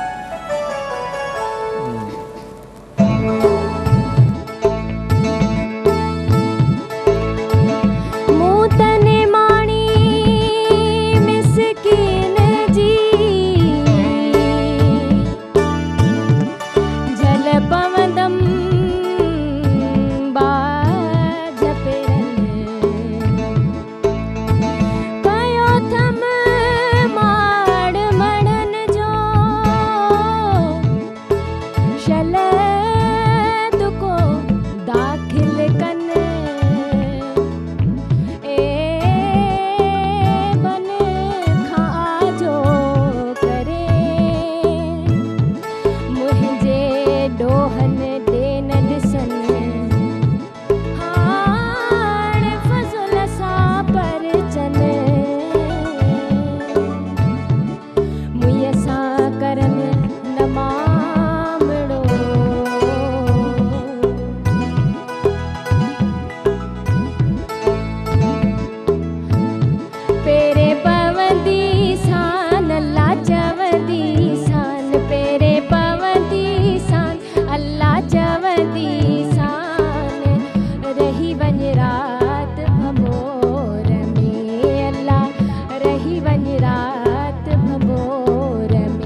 चोठ चुमदी सान अल्लाह चवदी सान चोठ चुमदी सान अल्लाह चवदी सान रही वञ रात भंबोर में अल्लाह रही वञ रात भंबोर में पेरे पवदी सान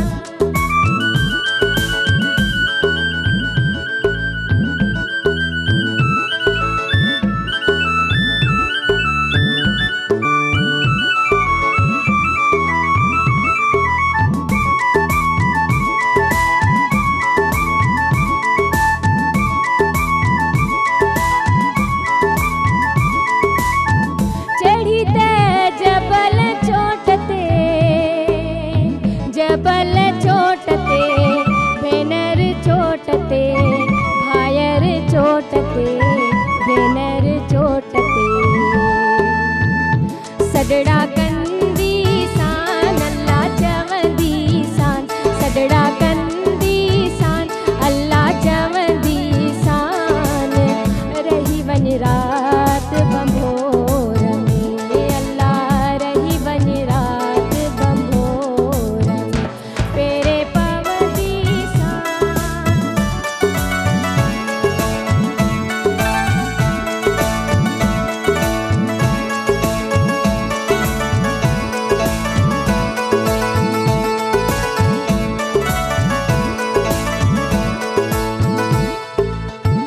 अदियूं शाह लतीफ़ चयो म्या शाह लतीफ़ चए मिठो लतीफ़ चए लाइक लतीफ़ चए शाह लतीफ़ चए गोले लहदी सान अल्लाह चवदी सान गोले लहदी सान अल्लाह चवदी सान रही वञ रात बंबोर में ला ला ला ला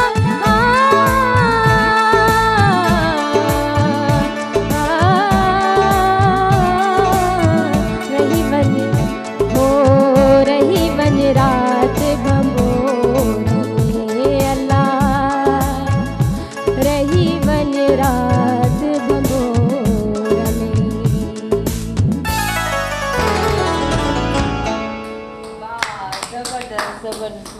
सो हाणे नंढी साई जो वक़्तु थियो आहे सरिश जी बिल्कुलु जेको आहे वठूं था हिकु कमर्शियल ब्रेक सो केरा न वञो ॾिसंदा रहो सलाम सिंध मुझे सिंध के सलाम सलाम सिंध मुझे सिंध के सलाम सलाम सिंध मुझे सिंध के सलाम सलाम सिंध मुझे सिंध के सलाम सलाम सिंध वेलकम बैक असां वापसि अची वियासीं मज़ेदार ऐं नॉलेजबल ॻाल्हियूं हलनि पियूं तव्हांजे लाइ फ़ाइदो ऐं असांजे लाइ फ़ाइदो आहे असांजे मुआशरे लाइ काफ़ी सारो फ़ाइदो आहे इहा कचहरी असां जारी ऐं सारी रखंदासीं वधीक ऐं मां सोचो त शायदि हिकिड़ो सॉन्ग थी वञे बिल्कुलु, जी बिल्कुलु। बिल्कुलु ऐं शहज़ाना दरिया ख़ान असां सां गॾु मौजूदु आहे जंहिंजो प्यारो आवाज़ ऐं असां हाणे ॿुधंदासीं हुनजे ख़ूबसूरत आवाज़ में ख़ूबसूरत कलाम जी शहज़ाना कीअं आहियो कहिड़ो था कलाम ॿुधायो तव्हां असांखे महियार दी गडोली बर्दी वाह, बाय वाह, मैम आबदा ज़बरदस्त। परवीन जी ज़बरदस्त प्लीज़ प्लीज़ ॿुधायो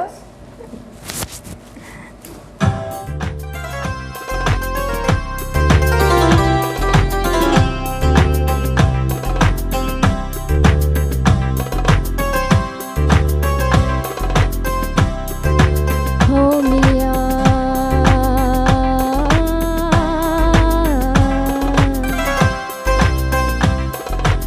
हो भला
कमाल ज़बरदस्त माशाल्लाह ज़बरदस्त ॾाढो मज़ो अची वियो ज़बरदस्त नंढड़ी साई वठूं हाणे जी बिल्कुलु मज़ो त अची वियो पर हिकु साई जी बि ज़रूरत आहे सो खेॾंदा वञिजो ॾिसंदा रहो सलाम सिंध मुझे सिंध के सलाम सलाम सिंध मुझे सिंध के सलाम सलाम सिंध मुझे सिंध के सलाम सलाम सिंध मुझे सिंध के सलाम सलाम सिंध जी welcome back after commercial break ऐं साईअ खां पोइ मोटी आयासीं माशाल्लाह शहज़ाना दरिया ख़ान जो आवाज़ छा त कमाल आहे ऐं नंढी उमिरि में ॾाढो सुठो ॻाए पई असां उमेद कयूं था त ईंदड़ जेको मुस्तक़बिल आहे उहो ॾाढो सोभ वारो हूंदो शहज़ाना जो माशाल्लाह ऐं जेकी शहज़ाना जा पेरेंट्स ॿुधनि था उन्हनि खे बि ख़ुशी थी हूंदी असांखे वाक़ई में बि सची ॻाल्हि इहा आहे त उनजो आवाज़ु ॿुधी करे मज़ो आयो बिल्कुलु ॾाढो मज़ो आयो ऐं वधीक उस्ताद मोहरम नाज़ चई सघे थो मौसीक़ार आहे यकीन असुल तव्हांजा रिमार्क्स कम जा आहिनि न असल में यकीन कयो मूंखे ॾाढो वाक़ई छो जो अचण सां त न ॿुधो पर जीअं हिननि परफॉर्म कयो आहे न कॉन्फिडेंस ऐं परफेक्ट सुरनि सां टेम्पो बि इहे कुदरती कला आहे अञा जे हीअ प्रॉपर कंहिं उस्ताद खां सिखंदा ईअं आहे जीअं हीरे खे तराशे हिकिड़ो जोर जो वाह वाह नेक तमन्ना उन ख़्वाहिशूं अॼु सां गॾु आहिनि असांजो सो रिटायर्ड वली मुगनी साहिब सां गॾु आहे कैप्टन बि रहिया आहिनि माशाल्लाह त पोइ कचहरी उन्हनि सां वधीक मज़ेदार बनी थींदी सर क्या सूरत हाल थी आपके ज़माने में सिविल एविएशन की PIA की और आजकल किस तरह से चेंज देख रहे हैं वो ज़माना अच्छा था अब अच्छा है थोड़ा सा बता दें बहुत अच्छा आपने सवाल किया सब में पहली बात तो ये है कि जो ज़माना की हम बात कर रहे हैं जहाँ से हमने शुरू किया था सब में पहले आपको ये शायद पता होगा कि ये पाकिस्तान एक वाहिद मुल्क है जो अपनी एयरलाइन उस वक्त बनाई जबकि पाकिस्तान पैदा नहीं हुआ था। अच्छा 1946 में कायदे आज़म का विजन आप देखें उन्होंने कहा कि एक एयरलाइन हमारे लिए होना चाहिए तो उस ज़माने के आदमजीज एंड इस्फहानीज उनसे रिक्वेस्ट किया कि जनाब आप लोग एयरलाइन बनाएं हमारा मुल्क बनने वाला है सो दे मेड ओरिएंट एयरवेज और आप देखें पाकिस्तान अभी बना नहीं है और आपके एविएशन को किस तरीके से आगे बढ़ाना और उनकी सोच किस तरह की थी और फिर उसके बाद पाकिस्तान जब बन गया तो 1955 में मर्जर हुआ फिर PIA का नाम उसको दिया गया और फिर PIA उसके बाद चलता रहा और वो गोल्डन ईयर्स कहलाते हैं early 60s very early 70s में जबकि नूर खान और दूसरे जो लीडर्स थे उन्होंने इतना ज़बरदस्त पाकिस्तान की एविएशन को बढ़ाया कि 29 एयरलाइंस को उन्होंने बनाया इन वन फॉर्म और द अदर किसी की मदद की किसी को इंजीनियर्स भेजे किसी को पायलट्स भेजे किसी को जहाज दिए किसी को ये सारी चीज़ें करके जिसमें सिंगापुर एयरलाइन अगर आप देखें एमिरेट्स इत्तेहाद माल्टा एयरलाइंस ये सारे और इतने ज़बरदस्त एयरलाइंस बन गए लेकिन अब हम पीछे क्यों रह गए this is a very valid question तो पुराने ज़माने में इतने वसाइल भी नहीं थे पुराने ज़माने में वसाइल भी नहीं थे और इतनी तेज़ी से हम तरक्की की कि मैं अभी नदीम भाई को भी ये बता रहा था कि great people to fly with ये जो टैग लाइन है PIA के साथ ये किस तरह आई जैकलिन केनेडी जब पाकिस्तान आई तो उनसे किसी ने पूछा कि आप बताइए आपके क्या तासुरात हैं आपको PIA से फ्लाई करने का आपने शर्फ हासिल किया और फिर ये इसके बारे में कुछ कमेंट करें उन्होंने कहा great people to fly with जो कि आपका टैग लाइन बन गया और उस वाकई इस वक्त इतना ज़बरदस्त सारे पायलट्स और इंजीनियर्स और मैनेजर्स होते थे उसके बाद क्या हुआ you know that is the big question ये गड़बड़ कैसे हो गई वेरी फ्रैंकली बड़ा candidly political inductions number 1 right कि आपने कहा कि यार ये हमारी कॉन्स्टिट्यूएंट के लिए ये बहुत अच्छा शख्स है इसको मैनेजर और डायरेक्टर लगा दो चाहे इसको आता हो या ना आता ठीक है जिसकी वजह से जो जब नॉन प्रोफेशनल मैनेजरियल स्टाफ आ गया आपका और फिर दूसरे लोकल जितने भी लोग थे उन सब में एक non professional culture Aahista Aahista develop होना लग गया अब हम टीवी पर हैं लेकिन मैं एक छोटी सी बात बता देता हूँ कि एक शख्स जो चाय बनाता था टी बॉय था उसको आहिस्ता आहिस्ता प्रमोट करके आज वो स्केड्यूलर है, यानी मैनेजर स्केड्यूलिंग है, just because of what political affiliation. अच्छा, ठीक है। अच्छा, अब मतलब है ये सारी चीजें जो है ये कंटेजियस होती हैं, यानी जिस तरह आपको जुकाम है, मैं करीब आऊंगा तो मुझे भी जुकाम लग जाएगा। सही। तो इसी तरीके से जब इस तरीके की कल्चर डेवलप होता है, जबकि आप नॉन प्रोफेशनल एटीट्यूड है, तो दूसरा कहता है मैं क्यों काम करूं, अगर मैं ऐसी क्यों कुछ सीखूं। यही सूरत हाल होगी तो जहाज उड़ेंगे नहीं, जहाज गिरेंगे। उड़ेंगे गिरेंगे ज़ाहिर सी बात है। और दूसरी चीज जो इसके साथ साथ बहुत संगीन हुई है और जो बहुत डैमेजिंग है, वो है लैक ऑफ एजुकेशन। कि जो एविएशन एक ऐसी इंडस्ट्री है जिसमें बगैर एजुकेशन के आप आगे नहीं बढ़ सकते। ठीक। और इसकी खास एजुकेशन होती है।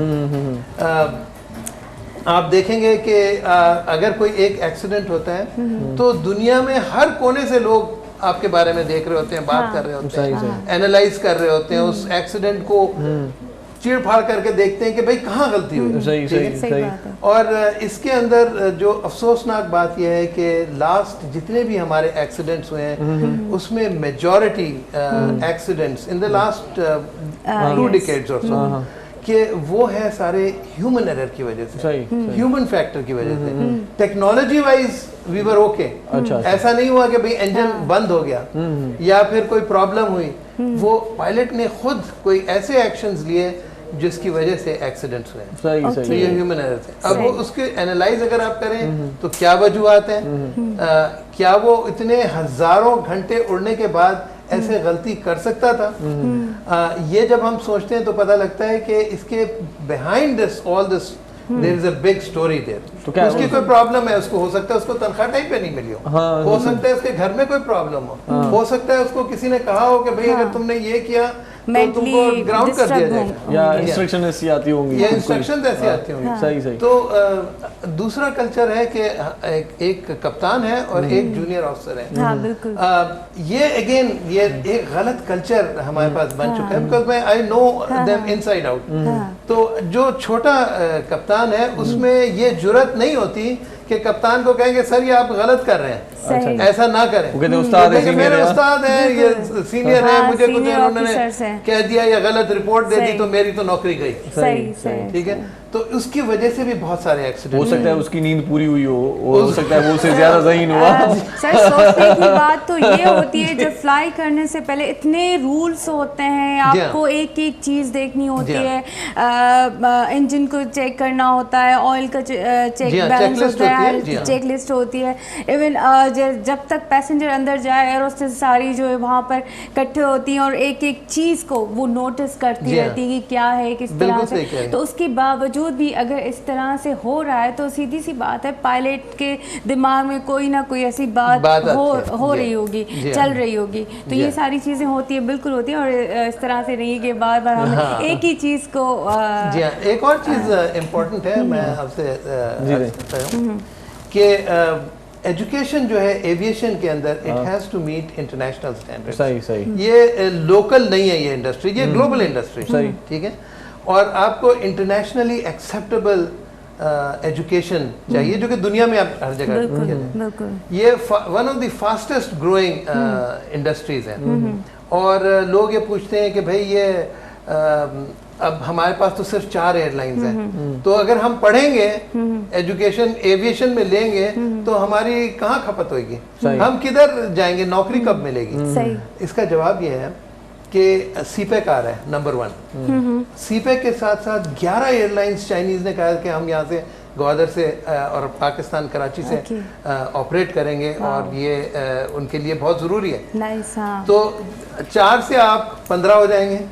और हमारे पास पाकिस्तान के अंदर 5-6 ऐसी एयरलाइंस हैं, मैंने खुद भी कंसल्टेंसी की है, 2-3 को तो मिल गए हैं लाइसेंसेस और बाकियों को मिल रहे हैं। तो आप 20 पे पहुंच जाएंगे।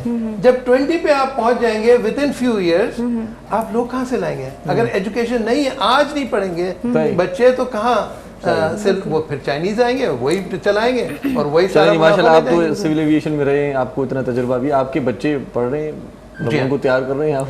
जी मेरे बच्चे पढ़ चुके हैं, सारे बड़े बच्चे हैं। अच्छा more than 40 years old, so माशाल्लाह। they're all settled। अच्छा, बच्चों के बच्चे पढ़ रहे हैं। बच्चों के बच्चे पढ़ रहे हैं, बहुत सही उनको कहा। तैयार किया है ये, माशाल्लाह। मैं खुद भी एविएशन इंस्टीट्यूट ऑफ मैनेजमेंट को देख रहा हूँ, मैं चेयरमैन और CEO हूँ, और ये हम 6ठी ग्रेड से लेकर के मास्टर्स लेवल तक एविएशन मैनेजमेंट और एविएशन रिलेटेड सारे सब्जेक्ट्स पढ़ाते हैं। सही सही सही। सो साईं मुमताज़ साहब, इन समाज खे बहितर बणाइण में कंहिंजो किरदारु अहम आहे? वकील जो, पुलिस जो, कोर्ट जो, उस्ताद जो, कीअं ही समाज ठीकु रहंदो? असां सदाईं चवंदा आहियूं त ठीकु न आहे, या सभिनी जो पंहिंजो पंहिंजो थोरो थोरो हिसो आहे? सभिनी जो हिसो त सभिनी जो हूंदो आहे, पर जेके जेसीं ताईं तव्हां पंहिंजे सोसाइटी खे वेल एजुकेटेड न कंदा, उनखे तइलीम न ॾींदा, ऐं जीअं हू पंहिंजा फ़ैसिला पाण करे सघे, हू कुझु ॾिसी सघे, सम्झी सघे, दुनिया जो मुशाहिदो करे सघे ऐं ईअं पंहिंजी ज़िंदगी उन तरीक़े सां गुज़ारे सघे। जेकॾहिं तइलीम याफ़्ता, सुठो तइलीम याफ़्ता हूंदो त उहो सुठो वकील बि हूंदो, सुठो जज बि हूंदो, सुठो डॉक्टर बि हूंदो, सुठो इंजीनियर बि हूंदो। जेकॾहिं तव्हां सुठो पॉलिटिशियन हूंदो, सुठे पढ़ियल लिखियल पॉलिटिशियन जी बि असांखे ज़रूरत आहे, जेके पढ़ियल लिखियल हुजनि ऐं उहे पंहिंजी ज़िमेवारी खे बि सम्झी सघनि त असां हिकिड़े मुआशिरे खे लीड पिया कयूं। लीडिंग रोल जेको आहे उहो पॉलिटिशियन जो बि आहे त असां वटि हिते समाज में, त उन खे का ख़बर ई कान्हे त मुंहिंजी ज़िमेवारी कहिड़ी आहे, सवाइ इन्हनि प्रोटोकॉल्स जे ॿियो कुझु बि मूंखे करिणो आहे, या प्रोटोकॉल्स में मूंखे ज़िंदगी गुज़ारणी आहे। ऐं जेकॾहिं कुझु डिलीवर करणु चाहियां थो, का सर्विस डिलीवरी, या मुंहिंजी जेकॾहिं लेजिस्लेशन जे हवाले सां कंहिं असेंबलीज़ ताईं पहुचां थो त उते मुंहिंजो कहिड़ो रोल हुअणु घुरिजे, ऐं माण्हुनि जे हक़नि खे महफ़ूज़ करण जे लाइ कहिड़ी कानून साज़ी करायां, उते कहिड़ो रोल प्ले कयां।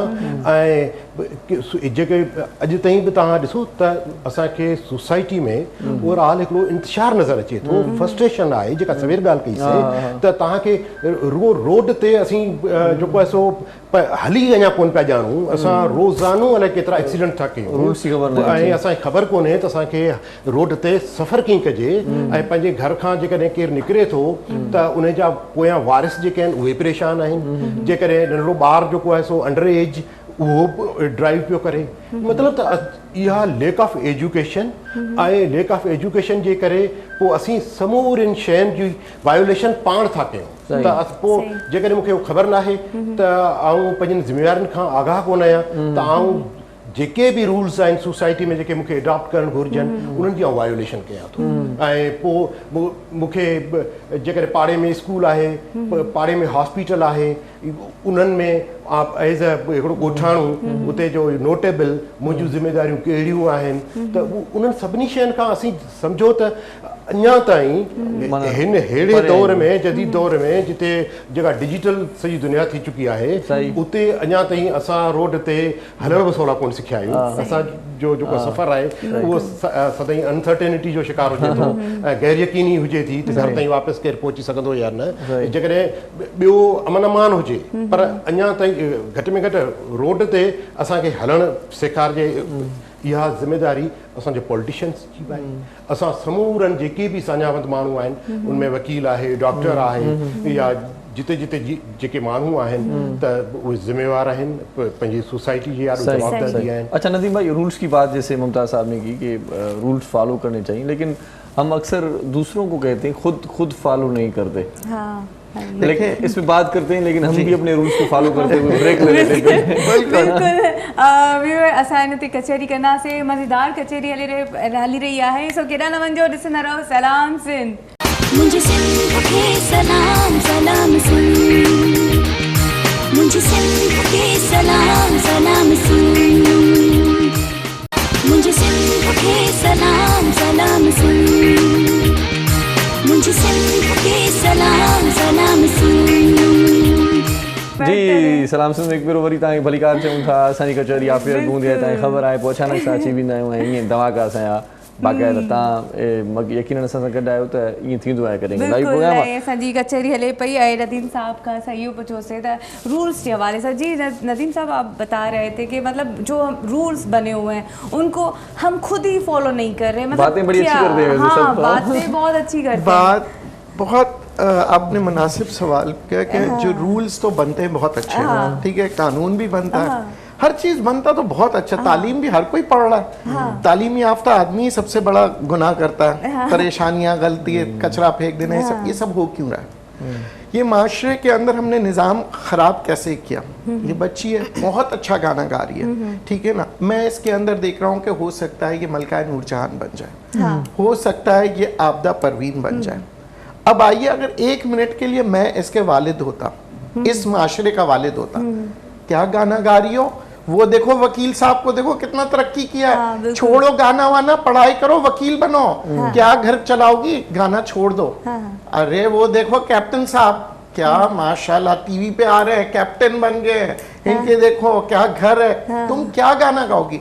हमने क्या किया, एक मैडम नूरजहान का कत्ल किया, उस माँ बाप ने उस बच्चे के शौक का कत्ल किया, उसकी फ्यूचर को खराब किया। अगर ये बच्चा, हम जबरदस्ती तालीम, कैप्टन साहब ने कहा ना कि जनाब वो तनख्वाह नहीं मिली, परेशान था, ये वो, मैं आज आपको बता दूं, आपको शौक है ना एंकरिंग का, 6 महीना भी तनख्वाह नहीं देंगे ना आपको, अगर मैं ये प्रोफेशन नहीं छोड़ूंगा, मैं 100 चैनलों में जाऊंगा, पूरी रात आपसे, मैं आपसे बता रहा हूँ, आपसे पूरी रात में एंकरिंग करा दूं, आप नहीं थकोगे, मगर मैं 1 घंटे से ज्यादा आपको वकील बना दूंगा ना, आपको नहीं यार केस खत्म करो, मैं नहीं थक गया। क्योंकि हर इंसान एक मकसद के लिए अल्लाह ने पैदा किया, हम अल्लाह के कामों में दखल अंदाजी करते हैं ये सोचते हुए कि वो डॉक्टर बड़ा अमीर बन गया, डॉक्टर बनाओ, वो कैप्टन साहब बड़ा कामयाब हो गया।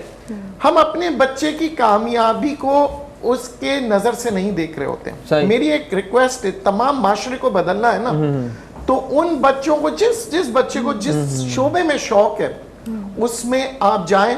इस बच्ची को अगर आप म्यूजिक की तालीम देंगे ना, इतना अच्छा सीखेगी, इतने अच्छा वो तालीम हासिल करेगी। मगर इसको अगर मैं ले जाऊं और बोलूं आ जाओ बेटा मैं तुम्हें पायलट बना रहा हूं, आप यकीन करें डिग्री भी हासिल कर लेंगी, हर चीज मिल जाएगा, पायलट भी बन जाएगी, मगर कभी कामयाब पायलट नहीं बनेगी। अच्छा। ये सिर्फ वैसी बनेगी फिर जैसे कि सियासी उसके बिना पे उनको पायलट बना देंगे, पैसे भी बन जाएंगे, एक तो उसके अंदर का मुतमईन कभी नहीं होगी और कभी कामयाब नहीं। आप देखें डॉक्टर आप किसके पास जाते हैं, जो स्पेशलिस्ट होता है। सही बात है। स्पेशलिस्ट डॉक्टर कौन होता है, जिसको बचपन से शौक होता है, तहकीकात करता है।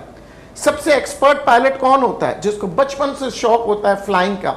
सबसे अच्छा वकील कौन होता है, जिसको बचपन से शौक होता है कि मैं इंसाफ दिलाऊंगा, मैं हक पे लड़ूंगा, वो उसके लिए तहकीकात करते हैं। कायदे आजम का क्या था, सबसे बेहतरीन वकील थे, ठीक है ना, क्यों थे, उनको शौक था कि मुझे हक दिलाना है मुसलमानों को, वो एक लीडर भी बने, वो एक लॉयर भी बने, वो जो जुस्तजू शौक। अगर आप बच्चे का शौक मार देंगे, उसका जुस्तजू को खत्म कर देंगे, ना वो कामयाब डॉक्टर बनेगा, ना वो कामयाब इंजीनियर, ना सिंगर, और वो कानून भी तोड़ेगा क्योंकि उसे कानून से कोई लगाव नहीं, वो एक बागी बन चुका है। खुदारा इस मुल्क के अंदर अब बच्चों को बागी ना बनाए। ये छोड़ के क्यों जाते हैं, मुझे अमेरिका जाना है, मुझे लंदन जाना है, क्यों जाते हैं, क्योंकि वो यहाँ की जंजीरें तोड़ना चाहते हैं जो हमने उन्हें जंजीरों में बांध दिए। अगर वो गांव देहात से कराची आना चाहते हैं, आने दे।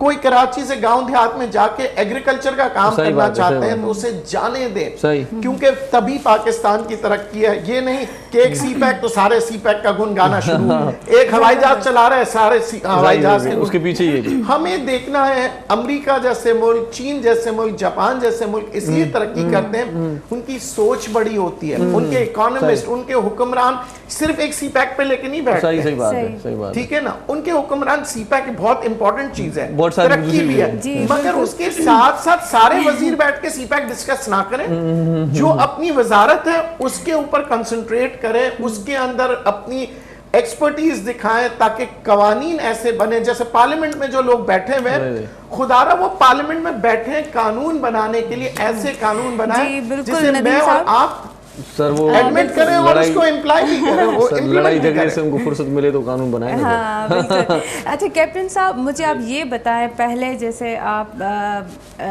बता रहे थे, तो पहले और अब इन जॉब्स में और इस तरफ जो है एयरलाइन में क्या चेंजिंग है? बहुत ज़्यादा क्या चेंजेस आई हैं? हाँ चेंजेस आई हैं। चेंजेस मैं बताता हूँ, मुझे भी पता है। चेंजिंग ये आई है कि भाई अभी जो है ना कर्जे की बुनियाद पर हमारा जहाज रोक दिया जाता है, ये बड़ी चेंजिंग है यार। पहले तो नहीं होता था भाई, कर्जा है जहाज रोक लो।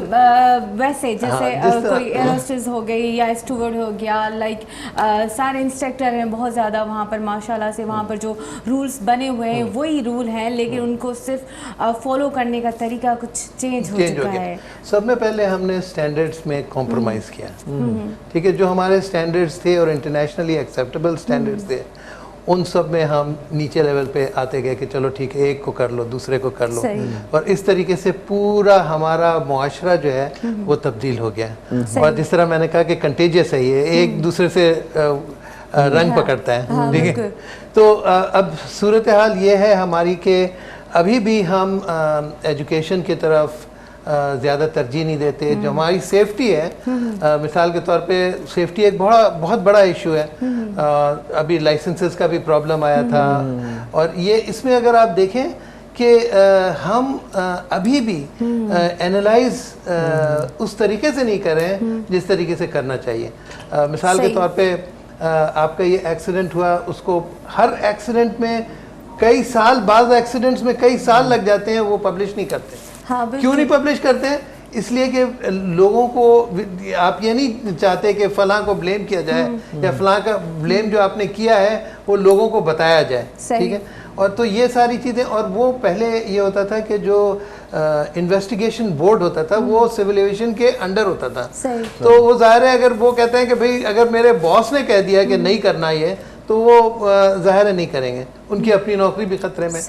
अब सूरत हाल ये है कि अगर अभी रिसेंटली अल्हम्दुलिल्लाह 2015 की नेशनल एविएशन पॉलिसी मैंने लिखी थी। अच्छा, ज़बरदस्त। और उसमें हमने बहुत सारी चीज़ें रेकमेंड की थी, इम्प्लीमेंटेशन नहीं हुई, ये और बात है।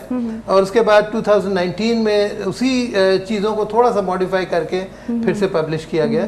लेकिन मेरा कहने का मतलब ये है कि बहुत सारी ऐसी चीज़ें हैं जो हमको करनी चाहिए और हम नहीं कर रहे हैं, और उसकी ख़ास वजह यह है, अगेन मतलब अगर आप बिल्कुल रूट में जाएं तो उसमें आपकी cultural change, education, lack of education की वजह से, ठीक है। और वो बहुत ज़रूरी है कि हमारे बचपन से, जिस तरह नदीम भाई भी कह रहे हैं कि बचपन से अब जो बच्चे का रुझान है आप उस तरफ आने दें। अगर किसी बच्चे को शौक है एविएशन की तरफ आने, तो एविएशन का बहुत बड़ा स्कोप है।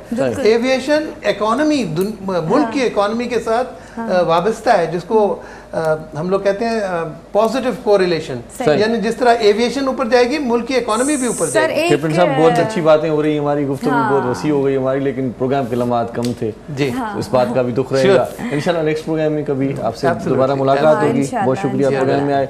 नदीम मौलवी साहब आपका बहुत शुक्रिया, और साईं तव्हांजी वॾी महिरबानी, मुमताज़ अहबार साहब तव्हां असांजे प्रोग्राम में आयो। अदी शहज़ाना दरिया ख़ान जी बड़ी मेहरबानी आहे जेका असांजे प्रोग्राम में आई। भेण तव्हां खां आख़िर में हिकिड़ो सुठो कलाम ॿुधणु चाहियूं था, ऐं यकीन उहो कलाम ॾाढो ज़बरदस्त हूंदो, ऐं असां मोकिलायूं था। मरम साईं तव्हांजी वॾी मेहरबानी। बिल्कुलु व्यूअर पंहिंजे दुआनि में असांखे यादि रखिजो। सुभाणे वरी मिलंदासीं हिकु नवनि ॿियनि गेस्ट सां गॾु, नई नॉलेज सां गॾु। तेसि ताईं खोड़ सारो ख़्यालु रखंदा पंहिंजनि जो, ऐं पाड़े वारनि जो बि ख़ासि करे ख़्यालु रखंदा। असांखे बि दुआनि में यादि रखंदा, ऐं उन्हनि जो बि ख़्यालु रखिजो जिन जो ख़्यालु रखण वारो केरु बि कोन्हे। इरशाद जागीरानी सरिश पुठो तव्हां खां मोकिलायूं था। हयाती बख़ैर, सुभाणे वरी मिलूं था। जी लतीफ़ जी, मिठी ॿोली पाण सदाईं गॾु जी।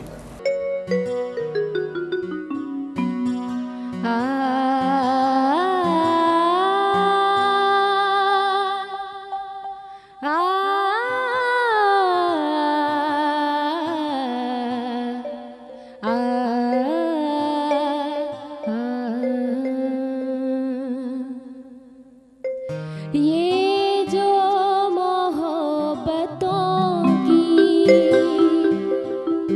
ये जो मोहब्बतों की कसम खा रहे हैं यार, सच पूछिए तो इश्क से घबरा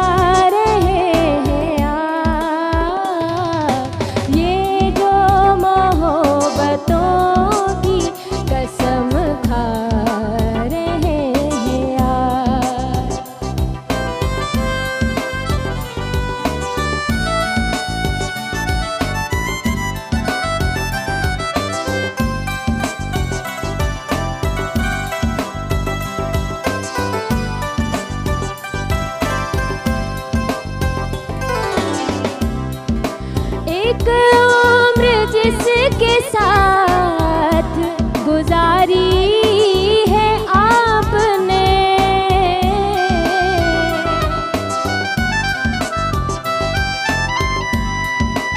एक उम्र जिसके साथ गुजारी है आपने, हैरत है उसको देख के, हैरत है उसको देख के, शर्मा रहे हैं आप। ये जो मोहब्बतों की कसम खा रहे हैं आप।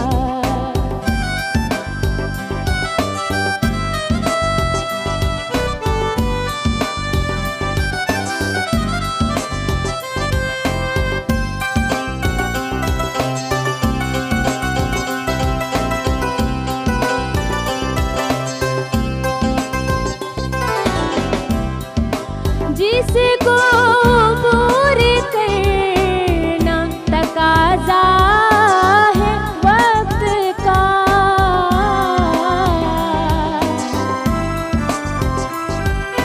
जिसको पूरी करना तकाजा है वक्त का, सर को उसी पहाड़ से, सर को उसी पहाड़ से टकरा रहे हैं आप। ये जो मोहब्बतों की कसम खा रहे हैं आप।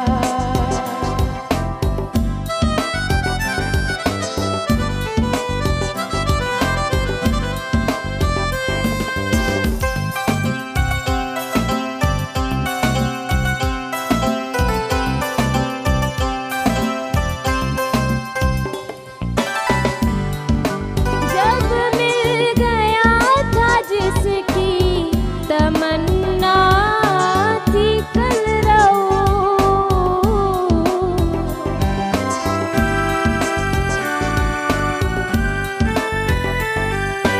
जब मिल गया था जिसकी तमन्ना थी कल रहूं, फिर किसकी आरज़ू में, फिर किसकी आरज़ू में जिए जा रहे हैं आप। ये जो मोहब्बतों की कसम खा रहे हैं आप। सच पूछिए तो इश्क से घबरा रहे हैं आप। ये जो मोहब्बतों की कसम खा